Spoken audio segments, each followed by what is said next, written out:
Hello, the spicy कढई या चॅनलवर तुमचे खूप खूप मनापासून स्वागत आहे। आज आपण इथे चपातीचे नूडल्स कसे बनवायचे ही रेसिपी मी तुम्हाला शेअर करणार आहे।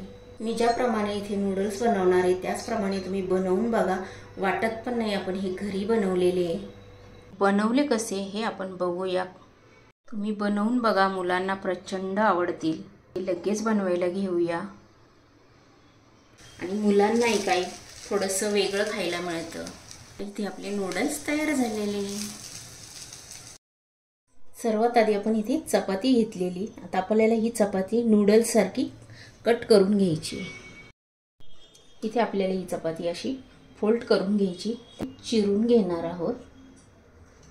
चिरल्यानंतर आपण ती परत अशी ठेवून घ्यायची। त्यानंतर इथे आपण असे याचे नूडल्स करून घ्यायचे। मी सर्व कट करून घेणार आहे। इथे आपण असे चपातीचे नूडल्स बनवून घेतलेले हे बघू शकता तुम्ही। इथे तुम्हाला लहान मोठे ज्याप्रमाणे हवे त्याप्रमाणे तुम्ही इथे बनवून घ्यायचे। इथे मी काही नूडल्सला घेतलेल्या भाज्या दाखवते तुम्हाला।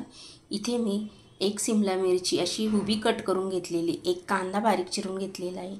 इथे लसूण असा कट करून घेतलेले उभा, 2 हिरव्या मिरच्या कट करून घेतलेल्या आहे। कढीपत्ता घेतलेला आहे 10-12 कढीपत्त्याची पानं घेतलेली, एक गाजर कट करून घेतलेले, अशी कोबी पण इथे मी उभी कट करून घेतलेली, टोमॅटो घेतलेला एक, तो पण असा बारीक कट करून घेतलेला आहे। हे सर्व आपलं साहित्य चपातीच्या नूडल्सला लागणार। चला आपण आता इथे लगेच नूडल्स बनवायला घेऊया।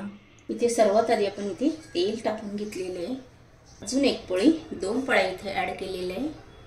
लसूण जो उभा चिरलेला होता तो टाकून घेतलेला आहे। आलं टाकून घ्यायचं आहे।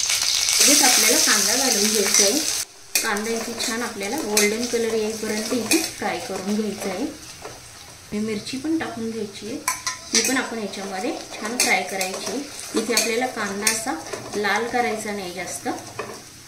लगेच कढीपत्ता पण टाकून घेतलेला आहे, तो पण आपल्याला याच्यामध्ये छान मिक्स करून घ्यायचा आहे। तर कांदा आपला हलकासा इथे फ्राय झाल्यानंतर आपण इथे लगेच गाजर टाकून घेतलेले आहे। शिमला मिरची आपण कट करून घेतली होती ती पण टाकून घेतलेली आहे। गोबी घेतलेला आहे तो पण टाकून घेतलेला आहे। ते छान फ्राय करून घ्यायचं आहे आपल्याला। त्याच्यामध्ये हलकंसं आपल्याला इथे फ्राय करून घ्यायचं आहे, फार तेलामध्ये फ्राय नाही करायचं। इथे 1-2 मिनिटं याला मी छान फ्राय करून घेणार आहे। ते इथे आपले छान मस्त फ्राय झालेले आहे। मी ज्याप्रमाणे इथे चपातीचे नूडल्स बनवते त्याचप्रमाणे तुम्ही बनवून बघा, खूप टेस्टी लागतात। त्याच्यामध्ये मी टोमॅटो पण टाकून घेतलेला आहे, ते छान मिक्स करून घ्यायचे। त्यानंतर इथे थोडीशी कोथिंबीर टाकून घेतलेली आहे। पूर्ण आपल्याला सर्व छान मिक्स करून घ्यायचं।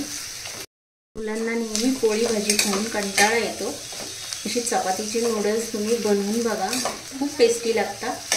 वाटत पण नाही आपण हे घरी बनवलेले आहे की काय।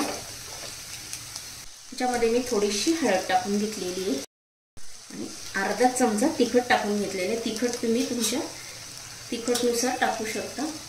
इथे मी थोडीशी मिरेपूड टाकून घेतलेली आहे। हे सर्व टाकून झाल्यानंतर पुन्हा एकदा मिक्स करून घ्यायचे। आता 1 चमचा भरून रेड चिली सॉस टाकून घेतलेला आहे।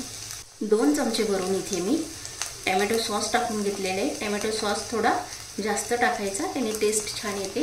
वरून इथे डार्क सोया सॉस टाकून घेतलेला आहे। तर आपण हे सर्व याच्यामध्ये छान मिक्स करून घ्यायचं आहे। आता आपले छान मिक्स करून झालेले आहे। आपण चवीनुसार मीठ टाकून घ्यायचं आहे। आपण जे नूडल्स इथे कट करून घेतलेले होते ते इथे आपण मी टाकून घेणार आहे। सर्व नूडल्स टाकून झाल्यानंतर आता आपण हे छान इथे हलक्या हाताने मिक्स करून घ्यायचं आहे की हे तुटणार नाही, याची आपण इथे काळजी घ्यायची।